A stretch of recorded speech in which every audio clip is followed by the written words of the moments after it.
আসসালামু আলাইকুম। বাংলাদেশ ৭-এর পর ১০ বছরের সাজা তারেক রহমানের নিজস্ব প্রতিবেদক পাবলিশড ৮ ফেব্রুয়ারি ২০১৮। তারেক রহমান জিয়া অরফানেজ মামলায় ১০ বছর কারাদণ্ডের মাধ্যমে দ্বিতীয় কোনো মামলায় সাজা হল বিএনপির সিনিয়র ভাইস চেয়ারম্যান তারেক রহমানের। এর আগে ২০১৬ সালে মানি লন্ডারিংয়ের মামলায় তাকে ৭ বছর কারাদণ্ড দেন হাইকোর্ট।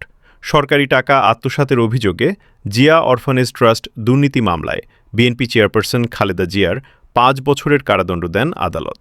একই সঙ্গে খালেদা জিয়ার ছেলে তারেক রহমান সহ মামলার অপর ৫ আসামির প্রত্যেককে ১০ বছর করে সশ্রম কারাদণ্ড দেওয়া হয়। ঢাকার বিশেষ জজ আদালত ৫-এর বিচারক আখতারুজ্জামান আজ বৃহস্পতিবার এ রায় ঘোষণা করেন।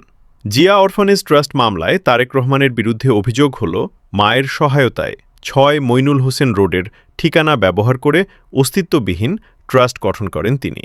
প্রধানমন্ত্রীর এতিম তহবিলের ২,৩১,৩১,৫০০ টাকা গ্রহণ করে ওই ট্রাস্টের নামে সোনালী ব্যাংকের গুলশান নিউনার্থ সার্কেল শাখায় এসটিডি হিসাব খুলে জমা রাখেন।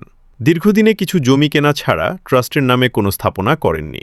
ডিড অব ট্রাস্টের শর্ত ভঙ্গ করে এতিম ও দুস্থদের জন্য ২,১০,৭১,৬৭১ টাকা আত্মসাৎ করেন, যা দণ্ডবিধির ৪০৯ ধারার অপরাধ। আজ এ মামলায় দেওয়া রায়ে তারেক রহমান সহ ৬ আসামির প্রত্যেককে ২,১০,০০,০০০ টাকা করে জরিমানা করা হয়েছে।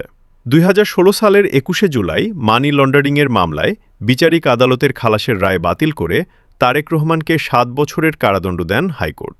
বন্ধু গিয়াসউদ্দিন আল মামুনের বিরুদ্ধে বিদেশে টাকা পাচারের অভিযোগ প্রমাণিত হয়েছে বলে মনে করেছিলেন এ মামলার বিচারিক আদালত।